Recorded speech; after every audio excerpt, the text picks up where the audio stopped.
전생애 접근법 또는 생애공간 접근법 또는 수퍼는 전생에 따라서 나누었기 때문에 거기 나온 대로 평생 발달 이론이다. 평생 발달 이론이다. 이렇게도 말할 수 있습니다. 자, 수퍼의 첫 번째 우리가 배웠던 것은 뭐냐면 진로 아치문 모형입니다.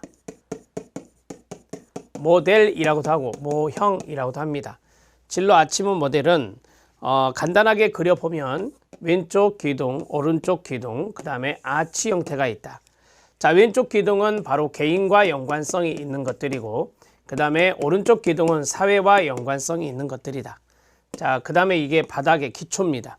이 바닥의 기초는 바로 생물학적, 지리학적인 요소들이다. 생물학적,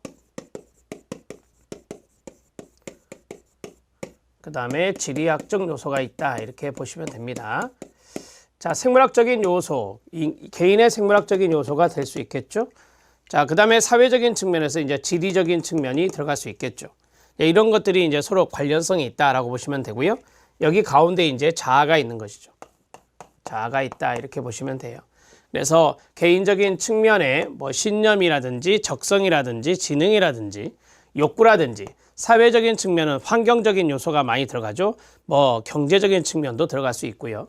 그 다음에 이 자아가 바로 핵심이다라고 보시면 되는데 이 자아라는 아치문이 없으면 이것은 진로 아치문 모델이라고 말하기가 어렵죠. 딸랑 그냥 기둥 두 개만 있는 것이죠. 그래서 이런 것들이 상당히 좀 중요한 요소가 있고 그 다음에 중요한 것은 이 두 가지가 연결되어 있어요. 따라서 이 개인과 사회의 역동적, 즉 상호작용을 강조하는 역동성을 강조하고 있다. 이렇게 정리하시면 되겠습니다. 자, 그리고 이제 이 자아는 의사 결정과 관련성이 있다라고 했어요. 의사 결정과 관련성이 있다. 그러면 이 의사 결정, 자아의 영향 요인은 어떤 것들이 있느냐? 자아의 영향 요인은 첫 번째. 자, 이쪽에 이제 자아 개념들이 있었잖아요. 이쪽에 자아 개념들이 있었잖아요. 그래서 자아 개념과 그 다음에 두 번째는 사회의 역할이다. 자아 개념과 사회의 역할이 바로 의사결정하는 데 있어서 중요한 영향 요인이 된다. 이렇게 정리할 수 있습니다. 진로 아치문 모델은 이 정도만 간단하게 큰 틀에서 알아놓으시면 될 것 같습니다. 생애 진로 무지개 이론을 보겠습니다. 우리는 생애 진로 무지개 그림을 보시면 무지개 형태로 돼 있어요. 무지개 형태로 돼 있는데 우리가 세부적으로 나누면 9가지의 역할이 있거든요. 그래서 여기에 보면은 생애 무지개 단계에서 1번부터 6번까지 해서 6단계로 6가지로 있지만 이제 9가지 더 구체적으로 나누면 가장, 그 다음에 주부, 그 다음에 연금 생활자 이런 것들이 있거든요. 그래서 더 나누면 9가지로 구분할 수 있어요. 세분화시키면. 자, 우리가 이제 살아가면서 전생애 동안에 하는 역할들이 있어요. 부모로부터의 역할, 자녀로서의 역할, 시민으로서의 역할. 많은 역할들이 있는데 그 역할들에 대한 시작점이 언제냐. 또는 시민이라는 역할은 태어날 때부터 죽을 때까지 시민의 역할을 하는 것이니까 전생의 역할이라고 보시면 돼요. 이런 것들을 그림으로 나타내는 것이 바로 생애 무지개다. 이렇게 정리하시면 되겠습니다. 자, 이는 역할의 현저성에 따른 진로 성숙을 강조합니다. 역할의 현저성, 그 자리에 동그라미 1, 진로 성숙에 동그라미 2라고 쓰면 돼요. 진로 성숙, 주요 삶의 단계와 대략적인 나이를 보여주며 미래 역할에 중점을 둬야 할 것을 파악하고 그것을 계획하는 데 도움이 되는 것입니다. 자, 삶의 단계, 그러니까 우리가 거기 밑에 각주에도 있지만 아동기에서부터 노년기까지 쭉 이렇게 나눌 수 있거든요. 그래서 성, 탐, 황, 유, 쇠, 그러면 아동기가 있고 그 다음에 청소년기가 있고 그 다음에 청년기가 있고 그 다음에 중년기가 있고 그 다음에 노년기가 있다. 이게 이제 성탐학유세를 크게 우리가 보통 쓰는 말로 이야기하면 그렇게 할 수 있다는 것을 각주에 보여드렸습니다. 이런 삶의 주요 단계에서 대략적인 연령이 있을 거 아니에요. 그 연령에 맞추어서 어떤 역할을 하는지 그 역할에 중점을 두었던 것이다. 그리고 그러한 것들을 통해서 앞으로 우리가 진로를 어떻게 계획할 것이냐, 이러한 것들에도 도움을 줄 수 있는 것이 바로 진로 성숙이다. 역할의 현저성입니다. 사람들이 수행되는 역할, 시민, 자녀, 학생, 직업인, 배우자, 부모, 여기서 6가지가 나왔죠. 그 다음에 직위의 별이다 라고 했어요. 거기 보면 생애무지개가 실력 따지게 있는데 생애무지개라는 삶을 살면서 부여받은 미션, 임무들이라고도 하죠. 미션들을 시작 나이와 끝 나이로 정리한 그래프라고 보시면 됩니다. 그래서 언제 시작해서 언제 끝나는지 그런 것들이 지금 진하게 표시되어 있는 것이다라고 보시면 됩니다. 자, 본인의 세부적인 비전을 수립하기 앞서 먼저 생애무지개 각 단계들의 시작 나이와 끝 나이를 작성해 보면 좋을 것입니다. 자, 거기 보면 부모가 있어요. 그 수치는 연령을 말하는 건데 부모는 대개 이제 30세부터 시작된다라고 해서 죽을 때까지 쭉 부모 역할이 이루어지네요. 그렇죠? 그렇게 읽어내시면 되는 거예요. 자, 그 다음에 자녀가 있죠. 맨 끝에 자녀가 있는데 태어날 때부터 자녀 역할은 시작되죠. 그래서 자녀 역할은 한 55세 정도 이제 부모님이 돌아가실 때까지 자녀 역할이니까 한 55세 정도로 보았습니다. 자, 이 정도 이 무지개가 무엇을 뜻하는지는 아시겠죠? 자, 밑에 보시면 생애 무지개 단계 시민 태어나서부터 죽을 때까지 부여되는 미션이라 보시면 되고요. 그 다음에 자녀는 태어나면서부터 주어지는 겁니다. 학생은 긴 인생에 있어서 잠깐 부여되지만 상당히 중요한 미션이다라고 보시면 되겠습니다. 자, 우리가 이제 학생적인 측면은 우리가 초등학교, 그 다음에 중학교 뭐 이런 식으로 이제 구분해서 할 수 있잖아요. 그래서 인생에 있어서 잠깐 부여되지만 상당히 중요하죠. 학습적인 측면에서요. 그 다음에 직업인이 있습니다. 개인의 인생에 있어서 반드시 필요한 것이죠. 배우자는 개인에 따라 큰 차이가 있을 수 있습니다. 왜냐하면 결혼을 하지 않을 수도 있거든요. 그래서 배우자로서의 역할이 없을 수도 있다라고 하는 것이죠. 자, 부모는 개인의 선택에 따라서 부여될 수도 있고 없을 수도 있는 것이다 라고 했습니다. 부모는 자식이 있으면 부모 역할이 될 것이고 자식이 없으면 부모 역할이 없겠죠. 이런 것들이 이제 여기 해당되는 내용이다 이렇게 보시면 돼요. 자, 그 다음에 이제 공무원 시험 기출 적용을 보면 생애진로 무지개 이론이 나와 있어요. 역할의 연저성과 진로 성숙을 꼭 잊지 마십시오. 그런 것들이 바로 생애 무지개 이론에서 상당히 중요한 개념들이니까요. 역할의 연저성에 따른 진로 성숙을 강조한다. 그 자리 현관펜 밑줄 딱 그어주시고요. 생애 진로 무지개 모형은 또는 이론은 각 개인의 생애 주기에 따라 나타나는 주요 역할의 변화를 보여주는 겁니다. 역할의 변화, 역할 변화에 동그라미 치면 되겠죠. 진로 발달 과정입니다. 수포는 개인의 진로 발달 과정을 자기 실현 및 생애 발달의 과정으로 보고 여러 가지 생활 영역에 있어서의 진로 발달을 나타내는 생애 진로 무지개를 제시했고 진로 성숙의 동그라미 1, 역할의 현저성의 역할의 중요성의 동그라미 2, 이 두 가지가 중요한 개념이라 이렇게 말씀드렸습니다. 그래서 세 번째 진로 성숙이 있습니다. 주요 삶의 단계, 대략적인 나이, 그 다음에 미래 역할에 중심을 두어야 할 것을 파악하고 그것을 계획하는 데 도움을 주는 것이 진로 성숙이다 이렇게 말씀드렸죠. 역할의 연저성은 중요하다. 우리가 이제 생애 진로 무지개와 연관성이 있는 그 그림의 주요 내용은 역할에 따라서 이루어진 것이기 때문에 역할의 연저성이 바로 이 그림에서는 중요할 수 있겠죠. 사람들에 의해 수행되는 역할의 비율입니다. 한 개인의 주요 역할로서 자녀, 학생, 여가인, 시민, 직업인, 배우자 혹은 부모 가사 담당자로 들 수가 있는데요. 세부적으로는 9가지 역할을 구분하고 있다 이렇게 말씀드렸었죠. 자, 거기 보면 그 자녀, 아동이라 할 수 있고요. 그 다음에 학생, 그 다음에 여가인, 활동인이 있습니다. 일반 시민, 그냥 시민이라 할 수 있고요. 직업인은 근로자, 가장, 주부, 부모, 연금 생활자 이렇게 나누어져 있습니다. 앞에서 6가지로 나누었었는데요. 그 내용들을 조금 더 세부적으로 나눈 것이다 이렇게 생각하시면 되겠습니다. 이러한 역할들이 상호작용하면서 이전의 수행이 이루어져 이후에 수행에 영향을 미치게 된다 이렇게 정리하시면 됩니다. 그러니까 이전에 수행했던 역할, 그런 역할들이 이제 나중에 또 영향을 줄 수가 있는 것들이니까요. 그렇게 서로 영향을 주고받는다라고 보시면 되겠습니다. 자, 대주기와 소주기가 있습니다. 성탐학류세가 대주기라면 그 성장기 안에도 또 소주기가 있어요. 성탐학류세 또 소주기가 들어있다라고 보시면 되는데요. 일생에서 진로 발달 과정은 전생에 걸쳐 이루어진다 했습니다. 끊으시고요. 성장, 그 다음에 탐색, 정착이 확립입니다. 확립, 유지, 쇠퇴 등의 대주기와 끊어주세요. 각 단계마다 성장, 탐색, 그 다음에 정착 또는 확립, 유지, 쇠퇴로 구성된 소주기가 있습니다. 그래서 각 단계마다 소주기가 있다라고 보시면 되겠습니다. 자, 여기까지가 생애진로 무지개 이론이다 이렇게 보시면 되겠고요. 우리가 이제 이 내용들을 쭉 보시면서 이제 이런 생각을 좀 해야 돼요.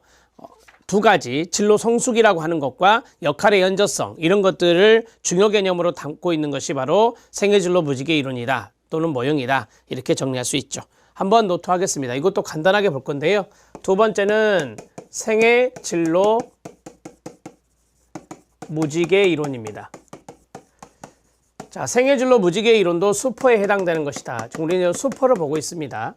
생애진로 무지개에서 이게 하나고 이게 두 번째인데 무지개는 그냥 그림을 우리가 그릴 때 무지개 모양으로 그렸다 이런 식으로 타원형으로 그렸기 때문에 반타원형이라고 하죠. 그렇기 때문에 무지개란 말이 들어간 거고, 자, 이 생애에서 우리는 역할이란 것을 뽑아낼 수 있어야 돼요. 역할의 현저성, 역할의 중요성이랄까요? 그렇게도 이야기할 수 있는 거죠. 그 다음에 이제 진로 같은 측면에서는 진로 성숙이라고 하는 거, 진로 성숙이라고 하는 것을 생각해 볼 수 있습니다. 자, 역할의 현저성, 9가지 역할이 있다. 세부적으로 나누면 9가지의 역할이 있다. 이렇게 말씀드렸었죠. 그 9가지 역할 정리가 잘 되었으면 좋겠고, 그 다음에 진로 성숙입니다. 진로 성숙은 우리가 이제 삶의 단계에서 자, 미래를 계획해 볼 수 있는 것이다. 미래를 계획해 볼 수 있는 것, 그런 것들이 바로 진로 성숙과 연관이 되고, 자, 이러한 미래 계획은 바로 진로 성숙에 도움을 주겠죠. 진로 성숙에 도움을 주는 요소다. 이렇게 정리하시면 되겠습니다. 자, 우리가 이제 여기 역할의 현저성이라고 하는 것은 생애 역할에 대한 중요성을 이야기하고 있다. 그래서 9가지 역할을 이야기하고 있는데, 여기서 9가지의 역할을 간단하게 써보고요. 자, 마지막으로 이 두 가지를 생애진로 무지개 이론에서 중요한 개념이라 했는데, 삶의 단계에서는 대주기가 있고 그 다음에 대주기 안에 소주기가 존재한다. 대주기와 소주기가 존재한다. 이렇게 말씀드렸죠. 자, 대주기 소주기에서 중요한 것은 성탐학류세였는데, 자, 이 성탐학류세는 그 다음에 나와요. 그 다음에 구체적으로 나오는데, 성탐학유세 쓰고 들어가겠습니다. 성탐학유세는 꼭 외우셔야 돼요. 성장, 탐색, 확립, 유지, 쇠퇴 이렇게 말할 수 있어요. 자, 이 성장은 아동기고, 탐색은 청소년기고, 확립은 청년기고, 유지기는 중년기고, 쇠퇴기는 노년기다. 이렇게 설명해 드렸죠. 다음에서 제가 이거 이제 판사할 때 간단하게 써 드릴 겁니다. 자, 9가지 역할은 전체 인생에서 할 수 있는 역할들이 있다라고 했어요. 시민의 역할이 있다. 일반 시민이라고도 하고 시민의 역할이 있습니다. 그 다음에 이제 태어나면서부터 우리가 자녀로서의 역할을 한다. 자녀는 뭐 아동으로서의 역할 이렇게도 말한다라고 했어요. 그 다음에 학생으로서의 역할도 한다. 이렇게 말씀드렸죠. 학생으로서의 역할. 그 다음에 우리가 직장인으로서의 역할을 한다. 근로자라고 하는데요. 직장인으로서의 역할을 한다.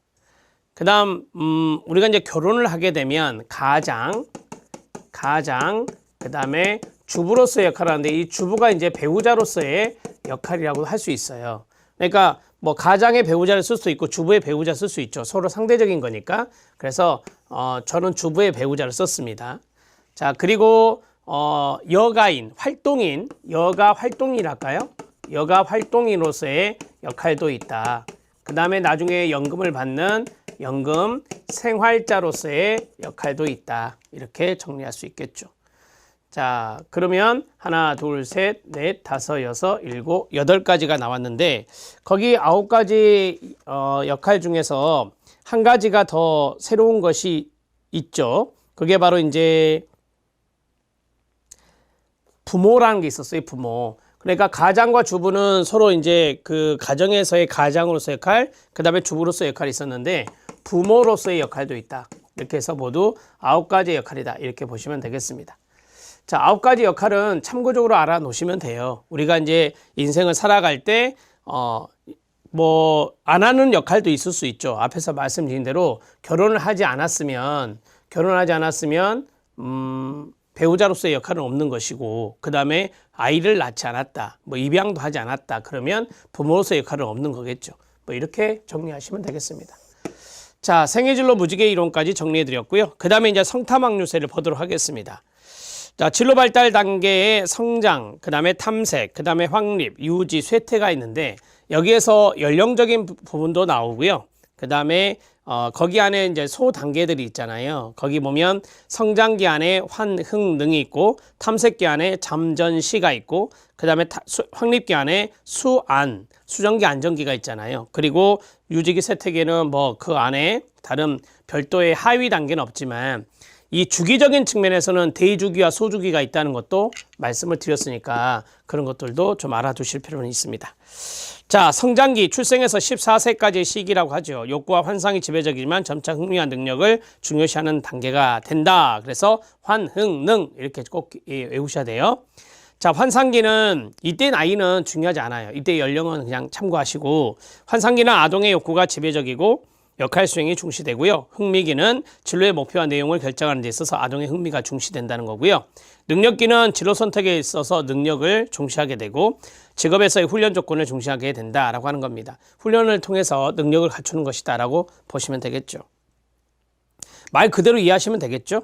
그 다음에 탐색기입니다. 이제 24세까지예요. 15세에서 24세까지라고 보시면 되고 자아를 검증하고 역할을 수행하며 직업 탐색을 시도한다라고 했어요. 제가 앞에서 탐색기는 청소년기라고 그랬잖아요. 24세면 대학을 졸업하고 청소년 후기 정도 되죠.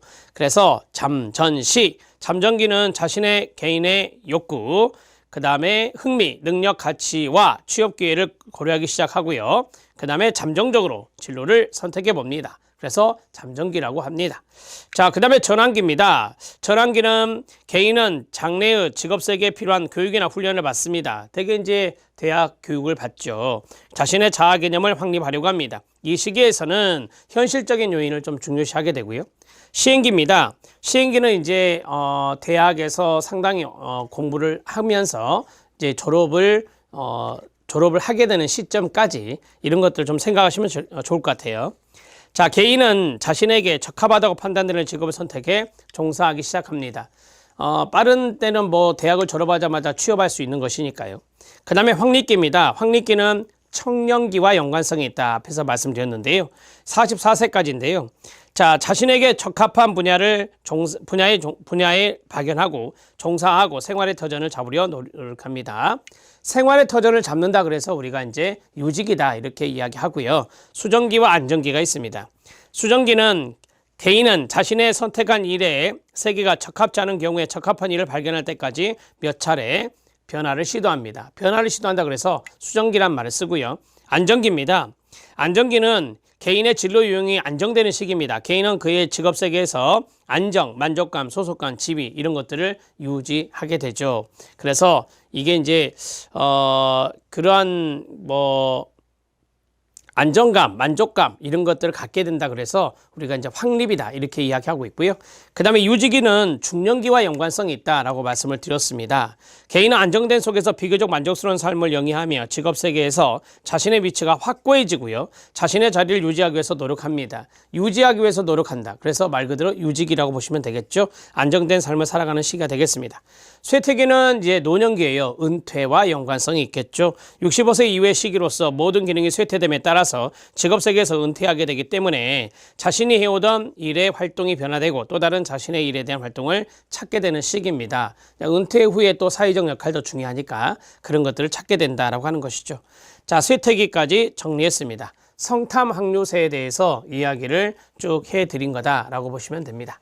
자, 세 번째는 발달 단계입니다.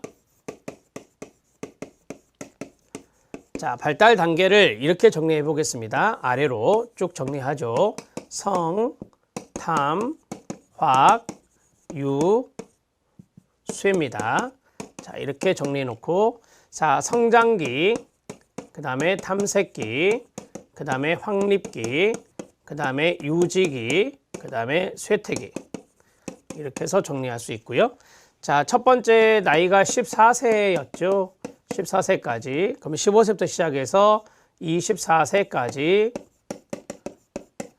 자, 그 다음에 확립기가 청년기 44세까지. 뭐 우리가 보통 중년이라고 부르는데 청년기와 유사하다고 보시면 되고요. 자, 그 다음에 여기는 64세. 그 다음에 여기는 65세 이후다. 이렇게 정리를 할 수 있겠죠.